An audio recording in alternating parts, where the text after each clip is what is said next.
Hi friends, ഇന്ന് Linda എഴുതിയിരിക്കുന്ന ഒരു ഇമെയിലാണ് ഞാൻ വായിക്കുന്നത്. മാഡം, എൻ്റെ പേര് ലിൻഡ. യഥാർത്ഥ പേരല്ല. എനിക്ക് 23 വയസ്സുണ്ട്. വിവാഹിതയല്ല. ഞാൻ പഠിച്ചുകൊണ്ടിരിക്കുകയാണ്. എനിക്ക് ഒരു അനിയത്തിയുണ്ട്. അവൾ +1 പഠിച്ചുകൊണ്ടിരിക്കുകയാണ്. എൻ്റെ ഡാഡി വർക്ക് ചെയ്യുന്നത് ഒരു സ്വകാര്യ സ്ഥാപനത്തിലാണ്. അമ്മ ഹൗസ് വൈഫാണ്. ഞങ്ങളുടെ വീട്ടിൽ കുറച്ച് സ്ട്രിക്റ്റാണ്. 2 പെൺമക്കളായതുകൊണ്ട് ഞങ്ങളെ ഇടം വലം അനങ്ങാൻ സമ്മതിക്കില്ല. പിന്നെ സ്കൂളിൽ നിന്ന് ടൂർ പോകാനോ കലാപരിപാടികൾക്ക് പങ്കെടുക്കാനോ ഒന്നും അനുവാദമില്ല.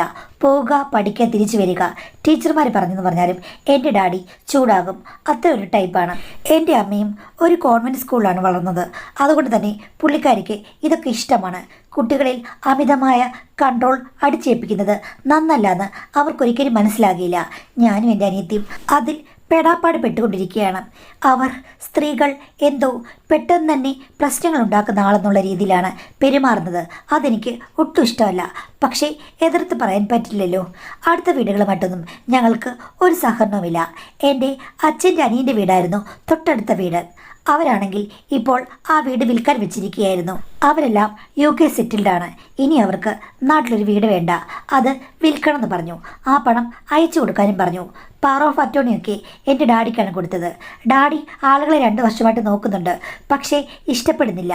വരുന്നവരിൽ അവിടെ ആണുങ്ങൾ കാണരുത്, എന്ന് വെച്ച് കഴിഞ്ഞാൽ ചെറുപ്പക്കാരായുള്ള ആൺകുട്ടികൾ കാണരുത്. 2 പെൺമക്കളുള്ള ആളുകളാണെങ്കിൽ ഓക്കെ. ഇതൊക്കെ എവിടെയെങ്കിലും നടക്കുമെന്ന് ഞാൻ ചോദിച്ചു കഴിഞ്ഞപ്പോഴേക്കും അങ്ങനെ ഒരാൾ വരുമ്പോൾ വീട് വിറ്റാൽ മതി എന്നുള്ളതാണ് എൻ്റെ അച്ഛൻ്റെ പിടിവാശി. അച്ഛൻ്റെ അനിയനും അത് സമ്മതിച്ചു കൊടുക്കും. എന്തായാലും കഴിഞ്ഞ വർഷം ഒരു കൂട്ടർ റെഡി പൈസയുമായി അത് വാങ്ങാൻ വന്നു. റീത്താൻ്റെയും ജോയിച്ചായനും. അവരെ എൻ്റെ ഡാഡിക്ക് ഇഷ്ടപ്പെട്ടു. അതിന് കാരണം 2 പെൺമക്കളാണ്. അവർ കൂടെയില്ല. ഒരാളുടെ വിവാഹം കഴിഞ്ഞിട്ട് അവരേതോ വിദേശ രാജ്യത്ത് സെറ്റിൽഡാണ്. അടുത്ത മകളും വിദേശ രാജ്യത്ത് പഠിക്കുകയാണ്. അവരെല്ലാം അവിടെ സെറ്റിൽഡാകും. ഇവർക്കാണെങ്കിൽ അവിടെ പോകാൻ താല്പര്യമില്ല. പിന്നെ ഇവരുടെ വീട് ടൗണിലായിരുന്നു. അവിടെ എന്തോ ഹൈവേക്കോ മറ്റോ സ്ഥലം എടുത്തു കഴിഞ്ഞപ്പോഴേക്കും അവരുടെ ടൗണിലെ വീട് പൊളിച്ചു. അതിന് കിട്ടിയ കാശൊക്കെയുണ്ട്, ഇഷ്ടംപോലെ കാശ്. അതുകൊണ്ടാണ് വന്ന് ഗ്രാമപ്രദേശത്ത് ഒരു വീട് വെക്കാമെന്ന് വിചാരിച്ചത്. പക്ഷേ വീട് വാങ്ങാൻ കിട്ടുമെന്ന് അവർക്ക് മനസ്സിലായി കഴിഞ്ഞപ്പോഴേക്കും ഈ വീട് വാങ്ങിക്കുകയായിരുന്നു. അങ്ങനെ അവരവിടെ വന്ന് സെറ്റിൽഡായി. ഭാര്യ ഭർത്താവ് മാത്രമേ ഉള്ളൂ. മക്കളൊന്നും ഇങ്ങോട്ട് വരാനേ ഇല്ല. പിന്നെ ഭാര്യയ്ക്ക് 45 വയസ്സും ഭർത്താവിന് 50 വയസ്സുമാണ്. റീത്താൻ്റി വെളുത്ത് തുടുത്ത് ഇത്തിരി വണ്ണമുള്ള ഒരു സുന്ദരിയാണ്. പക്ഷേ അവർക്ക് അതിൻ്റെതായ വലിയ ജാടയൊന്നുമില്ല. എല്ലാവരോടും ഭയങ്കരമായിട്ട് സംസാരിക്കും. ഭയങ്കര ജോളി ടൈപ്പാണ്. തമാശയൊക്കെ പറയും. പക്ഷേ ജോയിച്ചാൻ ഇത്തിരി റിസർവ്ഡാണ്. പുള്ളി ഒരു ഉദ്യോഗസ്ഥനാണ്. അപ്പം അതിൻ്റേതായിട്ടുള്ള പവറുണ്ട്. എങ്കിലും ഞങ്ങളോടൊക്കെ ഭയങ്കര കാര്യമാണ്. അവരുടെ കുടുംബത്തെ ഡാഡിക്കും മമ്മിക്കും ഇഷ്ടപ്പെട്ടെങ്കിലും ഞങ്ങളോട് പറഞ്ഞു ആവശ്യമില്ലാതെ അവിടെ പോകരുത്, അത്യാവശ്യത്തിന് മാത്രമേ അന്യ വീടുകളിൽ പോകാവൂ എന്ന് പറഞ്ഞു. ഞാൻ പറഞ്ഞു അവിടെ നിന്ന് ചെറുപ്പക്കാരായ ആണുങ്ങളില്ലല്ലോ. അവിടുത്തെ അങ്ങളെന്ന് പറയുമ്പോൾ രാവിലെ പോകും, പിന്നെ എപ്പോഴെങ്കിലും ആകും വരിക. എന്തായാലും അന്യ വീട്ടിലൊന്നും പോകണ്ട എന്നുള്ള രീതിയിലാണ് എൻ്റെ ഡാഡിയുടെയും അമ്മയുടെയും സ്വഭാവം. എങ്കിലും ചില ദിവസങ്ങൾ റീത്താൻ്റെ അവിടെ നിന്ന് വിളിക്കും. മോളെ ഇങ്ങോട്ട് വന്നെന്ന് പറഞ്ഞ് എന്നെ അനിയത്തെ വിളിക്കാറുണ്ട്. 10-15 മിനിറ്റൊക്കെ ഞങ്ങൾ അവിടെ ഇരിക്കുകയും ചെയ്യും. അത് കഴിയുമ്പോൾ പെട്ടെന്ന് വീട്ടിലേക്ക് പോകും. റീത്താനിനോട് ചോദിക്കും, എന്താ മോളെ നിങ്ങൾ വന്നിട്ട് പെട്ടെന്ന് അങ്ങ് പോകുന്നത്? നിങ്ങളുടെ വീട്ടിൽ അത്ര സ്ട്രിക്റ്റ് ആണോ എന്ന്. എൻ്റെ അനിയത്തി ഒന്നും പറയില്ല. റീത്താൻ്റി നിർബന്ധിച്ചു കഴിഞ്ഞപ്പോഴേക്കും ഒരു ദിവസം ഞാൻ പറഞ്ഞു, ഇതേപോലെയാണ് എൻ്റെ ഡാഡിയുടെയും മമ്മിയുടെ സ്വഭാവം. എവിടെയും ആണുങ്ങളുടെ അടുത്ത് പോകരുത്, നോക്കരുത്, പ്രേമിക്കരുത്, അങ്ങനെ 100 കൂട്ടം നിബന്ധനകളാണെന്ന്. അത് കേട്ടുകഴിഞ്ഞപ്പോഴേക്കും റീത്താൻ്റി പൊട്ടിച്ചിരിച്ചു. കൊള്ളാം, ഇപ്പോഴത്തെ കാലത്തും ഇങ്ങനെയുള്ള ആളുകളൊക്കെ ഉണ്ടോ? നിങ്ങളുടെ ഗതി വളരെ കഷ്ടം തന്നെ. എൻ്റെ മൂത്ത മോള് പ്രേമിച്ചാണ് കല്യാണം കഴിച്ചത്. വന്ന് ചോദിച്ചു കഴിഞ്ഞപ്പോഴേക്കും ഞങ്ങൾ നോക്കിയപ്പം നല്ലൊരു ചെക്കൻ. ഞങ്ങളങ്ങ് സമ്മതിച്ചു. ദേ ഇപ്പം 2ാമത്തവള് പഠിക്കാൻ പോയിരിക്കുകയാണ്. അവൾക്കൊരു പ്രേമമുണ്ട്. കുഴപ്പമില്ല, നടത്തി കൊടുക്കാം. അയ്യോ, ഞങ്ങളുടെ വീട്ടിൽ അതൊന്നും നടക്കില്ല ആൻറ്റി. സ്ത്രീകൾ ഗ്ലാസ് പോലെയാണ്. തട്ടുകയും മുട്ടുകയും ചെയ്തു കഴിഞ്ഞാൽ പൊട്ടും എന്നുള്ള രീതിയിലാണ് പറഞ്ഞത്. ഇപ്പം പൊട്ടിയാലും പണ്ടത്തെ പോലെ പ്രശ്നമില്ല മോളെ.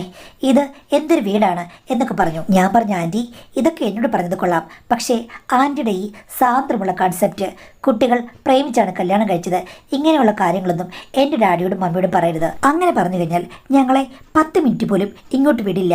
അതുകൊണ്ട് അവരുടെ സ്വഭാവമായി സാമ്യമുള്ള സ്വഭാവത്തിൽ റീത്താൻറ്റി പെരുമാറണം. അമിതമായ ഭക്തിയും പിന്നെ സദാചാരവും ഒക്കെ പറഞ്ഞു കഴിഞ്ഞാൽ തീർച്ചയായിട്ടും അവർ അംഗീകരിക്കും. അല്ലെങ്കിൽ ഈ കഥകൾ കേട്ടുകഴിഞ്ഞാൽ ഞങ്ങളെങ്ങോട്ട് വീടില്ല കേട്ടോ, അവർ പുറമേ കാണുന്ന പോലെയല്ലെന്ന് ഞാൻ പറഞ്ഞു. അത് കേട്ട് റീത്താൻറ്റി മൂക്കത്ത് വിരൽ വെച്ചു. കൊള്ളാം, എങ്കിൽ മോളെ ഞാൻ അവർക്കിട്ട് ഒരു പണി കൊടുക്കുന്നുണ്ട്.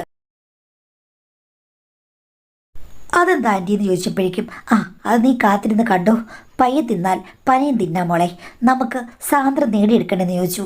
ഞാൻ പറഞ്ഞു വേണ്ട, ആവശ്യമില്ലാത്ത രീതിയിലുള്ള ഒരു പരിപാടിയും വേണ്ട, അവർ രണ്ടുപേരും എന്നെയായിരിക്കും കൂടുതൽ പ്രശ്നത്തിലാക്കാന്ന്. ഒരു കുഴപ്പമില്ല. പക്ഷേ പിന്നീട് റീത്താൻറ്റി ഞങ്ങളെ അങ്ങോട്ട് വിളിച്ചില്ല. പകരം റീത്താൻറ്റി ഇങ്ങോട്ട് വരും, എന്നിട്ട് അടുക്കളയിൽ കയറി എൻ്റെ അമ്മ എന്തെങ്കിലുമൊക്കെ സഹായിക്കും. ഇച്ചായം പോയി കഴിയുമ്പോഴേക്കും തനിയാകും എന്നൊക്കെ പറഞ്ഞാണ് വീട്ടിൽ വരുന്നത്. അമ്മയ്ക്ക് പ്രശ്നമൊന്നുമില്ല. എൻ്റെ അമ്മയുടെ അതേ രീതിയിലാണ് പിന്നീട് റീത്താൻറ്റി സംസാരിക്കുന്നതും. സ്ത്രീകളുടെ കാര്യത്തിൽ ഒത്തിരി ശ്രദ്ധിക്കണം, 2 പെൺകുട്ടികളല്ലേ, അവരെ പൊത്തി പൊത്തി നമ്മൾ വളർത്തണം. എൻ്റെ 2 പെൺമക്കളും അങ്ങനെയായിരുന്നു. അവർ രണ്ടുപേരും ദൈവഭയമുള്ളവരാണ്. ഇപ്പോഴും പ്രാർത്ഥനയാണ് അവർക്ക് മുഖ്യം. പ്രേമിക്കാനൊന്നും ഞാൻ ഒരിക്കലും സമ്മതിച്ചിട്ടില്ല. അവർക്കാണെങ്കിൽ ഇപ്പോഴും ഇന്ത്യൻ കൾച്ചറാണ് എന്നൊക്കെ പറഞ്ഞു. അതൊക്കെ കേട്ട് കഴിഞ്ഞപ്പോഴേക്കും എൻ്റെ അമ്മയ്ക്ക് വളരെ സന്തോഷമായി. കണ്ടോടി റീത്താൻറ്റി മക്കളെ വളർത്തി വെച്ചിരിക്കുന്നത്, നിങ്ങളല്ലേടി ഞങ്ങളെന്തിനും പറയുമ്പോഴേക്കും ഞങ്ങൾ കണ്ടോളാണെന്നൊക്കെ പറഞ്ഞത് എന്ന് പറഞ്ഞ് എൻ്റെ നേരെ ചാടി. റീത്താൻറ്റി വരുമ്പോൾ അവിടെ ഉണ്ടെങ്കിൽ എന്നെ കണ്ടു കഴിഞ്ഞാൽ ഉടനെ തന്നെ വിളിക്കും. എൻ്റെ അമ്മയുടെ മുന്നിൽ വെച്ച് എന്നെ ഉപദേശിക്കും. കോളേജിൽ പോവുക, പഠിക്കുക, തിരിച്ചു വരിക, നമ്മൾ ആരെയും ശ്രദ്ധിക്കരുത്, പ്രത്യേകിച്ച് ആണുങ്ങളുമായി അടുക്കരുത്, അത് വിനാശമായിരിക്കും എന്നൊക്കെ പറഞ്ഞ് എൻ്റെ അമ്മ പറഞ്ഞതിനേക്കാൾ ഡോസ് കുട്ടി എന്നോട് പറയും, മോളെ ആരുടെ പ്രേമത്തിൽ വീഴരുത്, പ്രേമിക്കാൻ വരുന്നവരൊന്നും ശരിയല്ല, ഇപ്പോഴത്തെ കാലത്ത് എന്തെല്ലാം പ്രശ്നങ്ങളാണ്, ഓരോരോ മരുന്നുകളോ എന്തൊക്കെയോ ഉണ്ട്, അതിലൊന്നും പോയി വീഴരുത്. പിന്നെ മൊബൈലിൽ നമ്മൾ പഠിക്കുന്ന കാര്യങ്ങൾ മാത്രമേ സെർച്ച് ചെയ്യാവൂ, ഈ സോഷ്യൽ മീഡിയ ഒന്നും ഉപയോഗിക്കരുത് എന്നൊക്കെ പറഞ്ഞ് എൻ്റെ അമ്മയ്ക്ക് അറിയാത്ത പല കാര്യങ്ങളും പറഞ്ഞു തരും. അത് കേൾക്കുമ്പോൾ എൻ്റെ അമ്മ സന്തോഷിക്കും. യോ, ഞാൻ പറഞ്ഞു കൊടുക്കുന്നതിനേക്കാൾ നന്നായിട്ടാണ് റീത്ത പറഞ്ഞു കൊടുക്കുന്നതെന്ന്. അതൊക്കെ കേട്ട് ഞാനും ഒന്ന് രസിച്ചു. എൻ്റെ ഡാഡിയോടും റീത്താൻ്റെ സ്വഭാവത്തെക്കുറിച്ച് അമ്മ വർണ്ണിച്ച് പറയും. ഡാഡിക്കും നല്ല ഇമ്പ്രഷനായി. അത് കഴിഞ്ഞതിൽ പിന്നെ ഞാൻ അപ്പുറത്ത് 1 മണിക്കൂർ പോരുന്നെന്ന് പറഞ്ഞാലും വിളിക്കില്ല. എൻ്റെ അനിയത്തി പോരുന്നാലും പ്രശ്നമൊന്നുമില്ല. ഡാഡി ചോദിക്കണേ പറയും, റീത്തയുടെ കൂടെ അല്ലേ, റീത്ത നോക്കിക്കോളും, അവൾ നമ്മളെക്കാൾ കൂടുതൽ പെൺകുട്ടികളെ അവൾ ശ്രദ്ധിക്കുമെന്ന് പറഞ്ഞ് അമ്മ ന്യായീകരിക്കും. അതോടുകൂടി ഡാഡിക്ക് സമാധാനമാകും. ഞങ്ങളുടെ വീട്ടിലിരുന്ന് സിനിമയൊന്നും കാണാൻ പറ്റില്ല. പ്രത്യേകിച്ച് ഹോട്ട് സീൻസൊക്കെ വരികയാണെങ്കിൽ വലിയ പ്രശ്നമാണ്. സിനിമയും സീരിയലും കാണരുത്. മറ്റ് ഷോസ്, പാട്ട് ഷോ, അങ്ങനെയുള്ള കാര്യങ്ങൾ, കോമഡി ഷോസൊക്കെ വേണമെങ്കിൽ കാണാമെന്ന് പറഞ്ഞിട്ടുണ്ട്. അത്രയേ ഉള്ളൂ. എൻ്റെ വീട്ടിലെ സിറ്റുവേഷൻ മാഡത്തിന് മനസ്സിലായല്ലോ. എന്തായാലും അപ്പുറത്ത് പോയിരിക്കുമ്പോഴാണ് മനസ്സമാനത്തോടു കൂടി TV കാണുന്നത്. ഒച്ചത്തിലൊന്നും വെക്കില്ല, അല്ലാതെ ഇരുന്ന് പല സിനിമകളും കാണും. റീത്താൻ്റെ ആണെങ്കിൽ ഇംഗ്ലീഷ് സിനിമയുടെ വലിയൊരു ഫാനാണ്. ഇംഗ്ലീഷ് സിനിമയൊക്കെ അവിടെ ഇട്ട് കാണും. എനിക്കതൊക്കെ കാണുമ്പോൾ ഇത്തിരി പേടിയുണ്ട്. അമ്മയെങ്ങാനും കയറി വന്നാലോ? റീത്താൻ്റെ പറയും, പിന്നെ കഥക് പൊളിച്ചവർ വരുമോ, നമ്മൾ അകത്തൊന്ന് കുറ്റിയിട്ടിരിക്കല്ലേ, ഒരു പ്രശ്നമില്ല, നീ ഇതൊക്കെ ഒന്ന് കാണുമോളെ, മൊബൈലുണ്ടായിട്ട് നീ ഒന്നും അറിയാത്തൊരു പൊട്ടിപ്പെണ്ണാണല്ലോ. ഈ ലോകത്ത് നമ്മൾ നല്ല സ്വാതന്ത്ര്യത്തോടുകൂടി നടക്കണം. ഈ സമയത്ത് കോളേജിൽ പഠിക്കുന്ന സമയത്ത് സ്വാതന്ത്ര്യമില്ലെങ്കിൽ പിന്നെ എപ്പോഴാ മോളെ ഒന്ന് പ്രേമിക്കണം. പ്രേമിച്ചില്ലെങ്കിൽ പിന്നെ എങ്ങനെയാ? അല്ല, റീത്താൻ്റെ പ്രേമിച്ചിട്ടുണ്ടോ? പിന്നെ ഞാൻ എത്രയോ പ്രേമിച്ചു. പക്ഷെ പ്രേമിച്ച ആളെന്നല്ലേ കിട്ടിയത്. ഞങ്ങളാണെങ്കിൽ കുറേ കറങ്ങിയൊക്കെ നടന്നു. അപ്പോൾ റീത്താൻ്റെ വീട്ടുകാരൊന്നും ഒന്നും പറഞ്ഞില്ലേ? എന്ത് പറയാനാടി, അവരറിയുന്നോ? അവരോട് പറഞ്ഞിട്ടാണ് നമ്മളിതൊക്കെ ചെയ്യുന്നത്. അതേപോലെ തന്നെ നീ പ്രേമിക്കുകയാണെങ്കിൽ അമ്മയോടും അച്ഛനോടും പറയേണ്ട കാര്യമൊന്നുമില്ല. നീ അങ്ങ് പ്രേമിക്കുക. അയ്യോ, എനിക്ക് പേടിയാ. അതേ, വളർത്തുദോഷമാണ്. എടി, ഇപ്പോഴത്തെ കാലത്ത് എല്ലാവരും വളരെ ഫാസ്റ്റ് അല്ലേ? ആ സമയത്ത് നിങ്ങൾ മാത്രം എങ്ങനെയാണ് ഇങ്ങനെ ആയത്? അല്ലടി മോളെ, നിനക്ക് ആരുടെങ്കിലും പ്രേമമുണ്ടോ എന്ന് ആൻറ്റി ചോദിച്ചു. ഞാൻ പറഞ്ഞു, എനിക്കാരുടെ പ്രേമമൊന്നുമില്ല. നിൻ്റെ കൂട്ടുകാരികൾക്കുണ്ടോ? പിന്നെ അവർക്കൊന്നും 2 ലൈനുണ്ട്. നിനക്കെന്താ ഇല്ലാത്തേ? എനിക്ക് പേടിയാ. പക്ഷേ നിനക്ക് ആരുടെയും താല്പര്യം തോന്നിയിട്ടുണ്ടോ? പിന്നെ എനിക്ക് ഒത്തിരി പേരോട് താല്പര്യം തോന്നിയിട്ടുണ്ട്. ഓരോ വർഷവും 5-6 പേരോടെങ്കിലും എനിക്ക് താല്പര്യം തോന്നും എന്ന് ഞാൻ പറഞ്ഞു. അമ്പടി കള്ളി, ഞാൻ കുറേ കറങ്ങാൻ പോയിട്ടുണ്ട്. എന്നാലും ഒരു വർഷത്തിൽ 5-6 പേരോട് താല്പര്യം തോന്നുന്നുള്ളത് ഞാൻ ആദ്യമായിട്ട് കേൾക്കുകയാണ്. കൊള്ളാം, ഇത്രയും നിയന്ത്രിച്ച് വളർത്തുന്ന അച്ഛൻ്റെ അമ്മയുടെ മോളുടെ ഉള്ളിരിപ്പ് കണ്ടില്ലേ? നീ ഒരു മിടുക്കിയാടി, നീ വേലി ചാടും, എനിക്ക് ഉറപ്പാ എന്ന് പറഞ്ഞു. ഒന്ന് പോ ആൻറ്റി. എടി, നിനക്ക് ഇപ്പോൾ എങ്ങനെ തോന്നും? നീ ഒരു കാര്യം ചെയ്യണം, പഠിത്തം കഴിഞ്ഞിട്ട് ജോലിക്ക് പോകാമെന്ന് പറഞ്ഞ് മറ്റൊരു സിറ്റിയിൽ പോയി നീ ജോലി ചെയ്യണം. അങ്ങനെയാകുമ്പോൾ നിനക്കവിടെ നന്നായി പാറി നടക്കാടി. ആണുങ്ങളുടെ പുറകിരുന്ന് നീ ബൈക്കിലൊക്കെ പോയിട്ടുണ്ടോ? ഏയ്, ഞാനിങ്ങ് പോയിട്ടില്ല. ഓ, ആ രസമൊക്കെ നീ എങ്ങനെയാ മോളെ ഈ ആധുനിക കാലഘട്ടത്തിൽ നഷ്ടപ്പെടുത്തുന്നത്? എന്തായാലും നീ മറ്റൊരു സിറ്റിയിൽ ജോലി നോക്കിയാൽ മതി. അതിന് ജോലിക്കൊന്നും തന്നെ വിടില്ല. പിന്നെന്തിനാ നീ പഠിക്കുന്നത്? അത് കല്യാണം കഴിച്ച് കഴിയുമ്പോഴേക്കും ഭർത്താവിന് താല്പര്യം ഉണ്ടെങ്കിൽ ഭർത്താവ് വിട്ടോളും. അപ്പോൾ യോഗ്യത വേണ്ടേ? അതിനാണ്. എൻ്റെ പൊന്നു മോളെ, ഇതൊക്കെ ഏത് കാലഘട്ടമാടി? ഇരുണ്ട യുഗമെന്ന് കേട്ടിട്ടേ ഉള്ളൂ. അല്ല ആൻറ്റി, ആൻറ്റി പണ്ട് പ്രേമിച്ച് കഴിഞ്ഞപ്പോഴേക്കും ആൻറ്റിക്ക് ഇങ്ങനെ കറക്കമല്ലാതെ വേറെന്തെങ്കിലും കാര്യങ്ങളൊക്കെ ഉണ്ടായിരുന്നോ? പിന്നെ പ്രേമിക്കുമ്പോൾ കറങ്ങാൻ മാത്രമാണോ മോളെ സമയം? മറ്റു പല കാര്യങ്ങളും അതിലില്ലേ? ഞാനാണെങ്കിൽ പലരുടെ കൂടെയും പല സ്ഥലത്തും കറങ്ങാൻ പോയിട്ടുണ്ട്. എത്രയോ ടൂറിസ്റ്റ് പ്ലേസുകൾ ആണുങ്ങളാണ് എന്നെ കൊണ്ടുപോയി കാണിച്ചത്. അയ്യോ, ഇതൊക്കെ അങ്കിളിനറിയാമോ? എടീ, പെണ്ണുങ്ങളുടെ കാര്യം പെണ്ണുങ്ങൾ അങ്ങ് അറിഞ്ഞാൽ പോരെ? എന്തിനാ ആണുങ്ങളോട് പറഞ്ഞത്? ആദ്യ കാലഘട്ടത്തിൽ നമ്മൾ കല്യാണം കഴിക്കുന്ന ആണിനോട് ഞാനൊന്നും കണ്ടിട്ടില്ല, ആണുങ്ങളെ കണ്ടിട്ടില്ല, എനിക്കൊന്നും അറിയില്ല എന്ന് പറഞ്ഞ് അവരുടെ തലയിലേക്ക് എല്ലാം അങ്ങ് ചുമതലകളെ ഏൽപ്പിക്കണം. നമ്മൾ ഈസിയായി ഒന്നും അറിയില്ല, നിലത്തെഴുത്ത് പോലും നമുക്കറിയില്ല എന്ന് പറയണം. അപ്പോൾ അവർ വിചാരിക്കും നമ്മളെ ആദ്യം എഴുതാൻ പഠിപ്പിച്ചത് അവരാണെന്ന്. അങ്ങനെയൊക്കെ അങ്ങ് വിചാരിച്ചു പോകുന്നതാണ് ദാമ്പത്യം. ദാമ്പത്യം എന്ന് പറഞ്ഞാൽ ഒരു കള്ളമാണ്. എന്തായാലും കുറേ കാലം ഒക്കെ നല്ലവളായിട്ട് ഞാൻ ഭാവിച്ചു. പിന്നെ കുട്ടികളൊക്കെ ഉണ്ടായി കഴിഞ്ഞപ്പോൾ അവരുടെ മുന്നിൽ നമ്മളൊരു മാതൃകയാകണ്ടേ? അതുകൊണ്ട് ഭാവിച്ചു വരികയായിരുന്നു. അതിനിടയ്ക്കല്ലേ അച്ചായൻ്റെ ചുറ്റിക്കളി ഞാൻ പിടിച്ചത്. അങ്ങേരെ എന്നെ ഭയങ്കരമായിട്ട് സ്നേഹിക്കുകയാണെന്ന് പറഞ്ഞ് നിയന്ത്രിക്കുകയായിരുന്നു. ആ പോട്ടെ, ഞാൻ കുറെ കറങ്ങിയതല്ലേ, ഇങ്ങേർ നല്ലവനായിരിക്കുമെന്ന് ഞാനങ്ങ് വിചാരിച്ചു. അത് കഴിഞ്ഞപ്പോഴാണ് കുട്ടികളൊക്കെ ഇത്തിരി ഒന്ന് വലുതാകാൻ തുടങ്ങി കഴിഞ്ഞപ്പോഴേക്കും ഇങ്ങേരുടെ ചാറ്റും കോളും ചുറ്റിക്കളികളൊക്കെ ഞാൻ കണ്ടുപിടിച്ചത്. അതാരായിരുന്നു ആൻറ്റി? ആ, അതന്ന് കൂടെ ജോലി ചെയ്തതിന് പെണ്ണാണ്. കണ്ടുപിടിച്ച് ഞാൻ വാൺ ചെയ്തു. പക്ഷേ പുള്ളി നിർത്തിയില്ല. ട്രാൻസ്ഫർ കിട്ടിക്കഴിഞ്ഞപ്പോഴേക്കും അടുത്ത സ്ഥലത്തും ഇങ്ങനെ തന്നെ ഒരു ബന്ധം ഞാൻ കണ്ടുപിടിച്ചു. അത് പിന്നെ അവർ തമ്മിൽ നല്ല അടുപ്പമുണ്ടായിരുന്നു. പണ്ട് ഞാൻ കറങ്ങാൻ പോയതിൻ്റെ പ്രതിഫലനമായി എനിക്ക് കിട്ടിയതായിരിക്കും എന്ന് കരുതി അത് ഞാൻ ക്ഷമിച്ചു. പക്ഷെ ചോദിച്ചു, ഇത് നിർത്തണമെന്ന് പറഞ്ഞു. അങ്ങനെ അത് നിർത്തിയെന്ന് പറഞ്ഞു. രണ്ടെണ്ണമായേ. പിന്നീട് അടുത്തൊരെണ്ണം 2-3 വർഷം കഴിഞ്ഞപ്പോൾ ഞാൻ കണ്ടുപിടിച്ചു. അതും നല്ല ഡീപ്പ് ബന്ധമാണ്. അതോടുകൂടി എൻ്റെ മട്ടുഭാവം അങ്ങ് മാറി. നിങ്ങൾക്ക് നിങ്ങളുടെ വഴി, എനിക്ക് എൻ്റെ വഴി. വിവാഹമോചനം ചെയ്യണമെന്ന് ഞാൻ പറഞ്ഞു മോളെ. അയ്യോ, അങ്ങനെയാണോ ആൻറ്റി? പിന്നല്ലാതെ എന്താ ചെയ്യുക? അങ്ങനെ മാത്രം ഇങ്ങനെ കാള കളിച്ച് നടന്നാൽ മതിയോ? ഞാൻ വീട്ടിലിരുന്ന് വെച്ച് വിളമ്പി കൊടുക്കുന്നു, കുട്ടികളെ നോക്കുന്നു. അങ്ങനെയാണെങ്കിൽ ആ കൊള്ളാം, ഓരോ കാര്യമായിട്ട് നടക്കുന്നു. എനിക്ക് എൻ്റെ പഴയ കാലമാണ് ഓർമ്മ വന്നത്. ഞാൻ കോളേജ് പഠിക്കുമ്പോൾ എൻ്റെ ജീവിതം എത്ര അടിപൊളിയായിരുന്നു. ഇങ്ങനെ മാത്രം ഇപ്പോഴും അങ്ങനെ നടക്കുന്നു. എനിക്കൊന്നുമില്ല. അങ്ങനെയായപ്പം ഞാൻ ഡയറക്റ്റ് കയറി ഉടക്കി ഈ കാര്യങ്ങളൊക്കെ പറഞ്ഞു. നിങ്ങൾക്ക് ഇങ്ങനെ എന്തെങ്കിലും ഇഷ്ടമുണ്ടെങ്കിൽ എനിക്കും ആ ഇഷ്ടങ്ങൾ ഇവിടെ നടക്കണം, നടന്നേ പറ്റൂ. പണ്ട് ഞാനും കുറെ ചുറ്റിയതാ എന്ന് പറഞ്ഞ് എൻ്റെ ഉള്ള കഥകളൊക്കെ അങ്ങേരോട് പറഞ്ഞു. അങ്ങേരൊന്ന് ഞെട്ടി. അയ്യോ, എന്നിട്ട് നിങ്ങൾ ഡിവോഴ്സ് ആയില്ലേ? ഓ, ഡിവോഴ്സ് ഒന്നും ആയില്ല. അങ്ങോട്ട് ഞാൻ പറഞ്ഞു, നിങ്ങൾക്ക് നിങ്ങളുടെ വഴി, എനിക്ക് എൻ്റെ വഴി. നിങ്ങൾ എവിടെയെങ്കിലും കയറിപ്പോവും, എനിക്കും എൻ്റെ കാര്യങ്ങൾ നല്ലവണ്ണം നടത്തണമെന്ന് പറഞ്ഞു. അത് കേട്ട് കഴിഞ്ഞപ്പോഴേക്കും ഞാൻ ഞെട്ടിപ്പോയി മാഡം. അപ്പോൾ ആൻറ്റിക്ക് ഇപ്പോഴും പഴയ ആൾക്കാരുമായിട്ടൊക്കെ ബന്ധമുണ്ടോ? പഴയ ആൾക്കാരായിട്ടൊക്കെ ആര് ബന്ധം ഉണ്ടാക്കടി? പുതിയ പുതിയ ആളുകളില്ലേ? ഫേസ്ബുക്ക് തുറന്നു കഴിഞ്ഞാൽ 100 ഫ്രണ്ട്സ് അല്ലേടി? ചാറ്റിൽ വന്നിട്ട് അവർ ചോദിക്കുകയാണ്, ആൻറ്റി ചായ കുടിച്ചോ, ആൻറ്റി കോഫി കുടിച്ചോ, ആൻറ്റി എന്താ ഇട്ടിരിക്കുന്നത്, ആൻറ്റിയുടെ ചുരിദാർ കൊള്ളാം എന്ന് തുടങ്ങി എന്തൊക്കെയാ മോളെ വരുന്നത്? നീ ഒന്ന് വായിച്ചു നോക്കടി. എനിക്ക് വന്ന ചാറ്റുകൾ ഞാനത് വായിച്ചു നോക്കിയപ്പോൾ ഞെട്ടിപ്പോയി മാഡം. ഇത്രയും അധികം ആണുങ്ങൾ റീത്താൻറ്റിക്ക് മെസ്സേജ് അയക്കുന്നുണ്ടോ? ചിലതിനൊക്കെ അവർ മറുപടിയും കൊടുത്തിട്ടുണ്ട്. മറുപടി കണ്ടപ്പോൾ എനിക്ക് മനസ്സിലായി, ഇവിടെ കൊണ്ടുവന്നിരിക്കുന്നത് ഒരു അഗ്നിപർവ്വതമാണ്. ഇപ്പോൾ ഒന്നുമില്ലാത്ത അവസ്ഥയിൽ നിദ്രാവസ്ഥയിലാണ്. എപ്പോഴാണ് പുകഞ്ഞു തുടങ്ങുന്നതെന്നും പൊട്ടിത്തെറിക്കുന്നതും അറിയില്ല. ശരിക്കും അഗ്നി ഉള്ളിൽ ഉറഞ്ഞുകൂടിയ അഗ്നിപർവ്വതമാണ് ആൻറ്റി എന്ന് എനിക്കപ്പോൾ മനസ്സിലായി. ഞാൻ അത് പറയുകയും ചെയ്തു. അപ്പോൾ ആൻറ്റി എന്നോട് പറഞ്ഞു, പിന്നെ എന്നോട് കൂടുതൽ കളിക്കാൻ വന്നു കഴിഞ്ഞാൽ ഞാൻ ചിലപ്പോൾ നിൻ്റെ സദാചാരവാദിയായ നിൻ്റെ അച്ഛനില്ലേ, നിൻ്റെ ഡാഡി, അങ്ങനെ ഞാൻ ദേ കയ്യിലിട്ട് അക്കുത്തിക്കുത്ത് അമ്മാനമാടുവെന്ന് ഞാൻ അത് കിട്ടി പൊട്ടിച്ചിരിച്ചു. അത് ആൻറ്റിയുടെ വ്യാമോഹം മാത്രമാണ്. ഇപ്പം ഫേസ്ബുക്കിലിരിക്കുന്ന ആരെ വേണമെങ്കിലും ആൻറ്റിക്ക് വളയ്ക്കാം. പക്ഷേ മൈ ഡാഡ് നോ, നടക്കില്ല ആൻറ്റി എന്ന് പറഞ്ഞപ്പോൾ ആൻറ്റി പറഞ്ഞു, എന്നെ കൂടുതൽ നീ എനിക്ക് ഏൽപ്പിക്കരുത്. നിന്നെ തൽക്കാലം ഒന്ന് സ്വന്തമാക്കാനാണ് എൻ്റെ ലക്ഷ്യം. അതിൻ്റെ കൂട്ടത്തിൽ നീ ഒരു മത്സര ഐറ്റമായിട്ട് ഇത് കൂടി ഇട്ട് തന്നു കഴിഞ്ഞാൽ നിൻ്റെ മമ്മി അവസാനം അയ്യോ എൻ്റെ ഭർത്താവിനെ കണ്ടില്ലേ, എൻ്റെ ഭർത്താവ് പോയേ എന്നൊക്കെ പറഞ്ഞ് അവിടെ കിടന്ന് കരയേണ്ടി വരും. ഞാൻ പറഞ്ഞില്ല, അവർ രണ്ടുപേരും ഭയങ്കര ശക്തമായ ബോണ്ടുള്ളവരാണ്. അതുമാത്രമല്ല സദാചാരവാദികളാണ്. ഒന്നും നടക്കില്ല റീത്താൻറ്റി എന്ന് പറഞ്ഞു. അപ്പം ആൻറ്റി പറഞ്ഞു, എടി മോളെ, ഞാനൊന്ന് മുടിയിട്ട് ഉലച്ചു കഴിഞ്ഞാൽ നിൻ്റെ ഡാഡിയുടെയും പിന്നെ അതൊന്നും നടക്കില്ല. അപ്പം ആൻറ്റി പറഞ്ഞു, നടത്തി ഞാൻ കാണിക്കും. പക്ഷേ നടത്തി കഴിഞ്ഞു കഴിഞ്ഞാൽ ഒരു കാര്യം നിനക്ക് തെളിവ് വന്നു കഴിഞ്ഞു കഴിഞ്ഞാൽ ഞാൻ പറയുന്ന ഒരു കാര്യം നീ ചെയ്തേ പറ്റൂ. എന്താ ആൻറ്റി?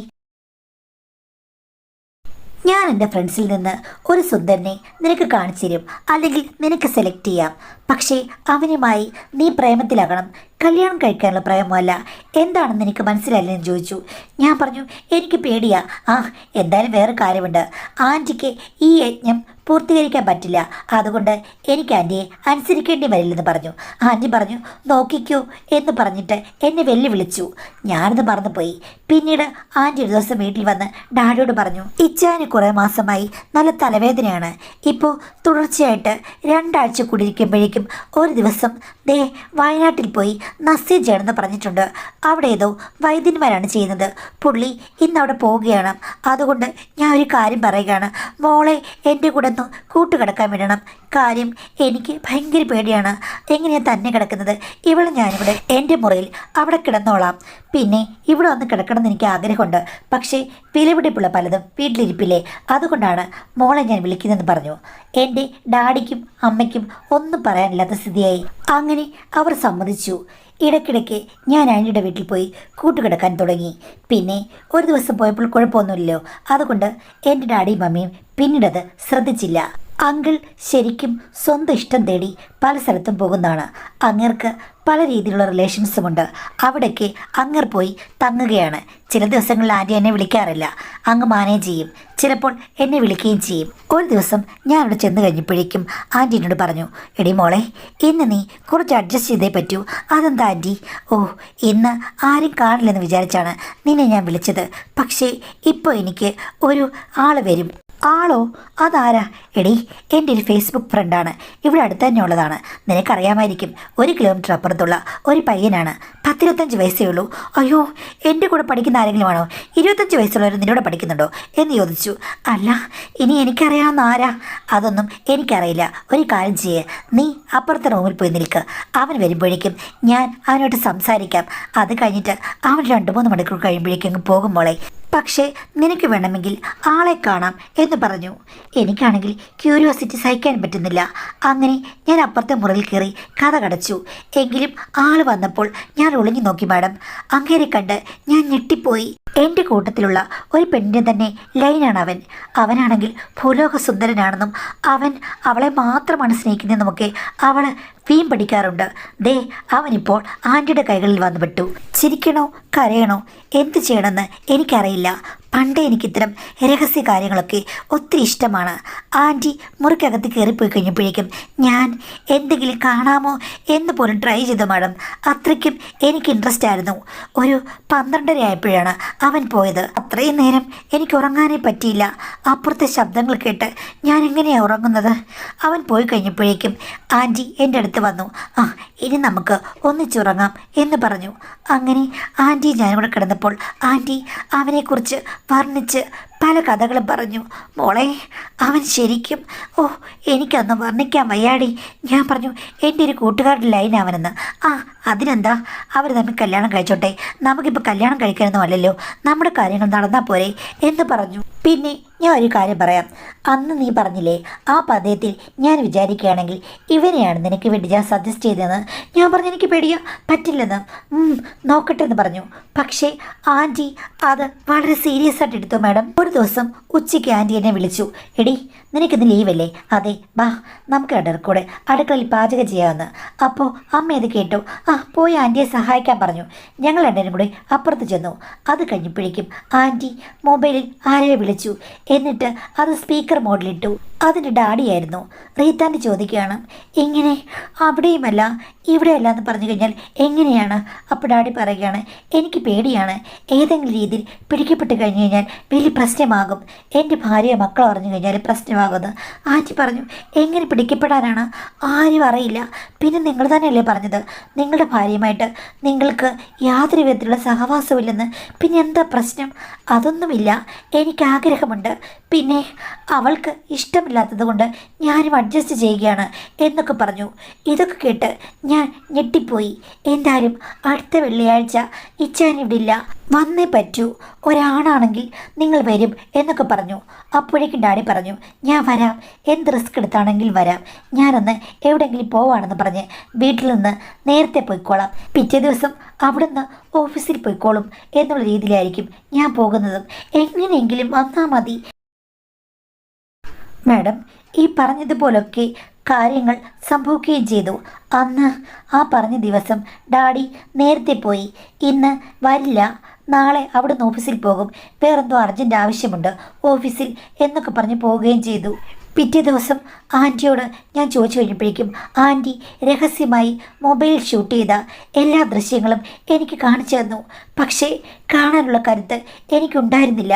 എന്തായാലും ആൻറ്റി പറഞ്ഞു, ഇതൊക്കെ ഞാൻ രഹസ്യമായി സൂക്ഷിക്കും, എല്ലാം നിനക്ക് തെളിവിന് വേണ്ടിയിട്ടാണ് ഞാൻ ഷൂട്ട് ചെയ്തത്. ഇനി നീ എൻ്റെ കൂടെ കട്ടയ്ക്ക് നിൽക്കണം, ഞാൻ പറഞ്ഞതുപോലെ കേൾക്കണം എന്നാണ് പറഞ്ഞത്.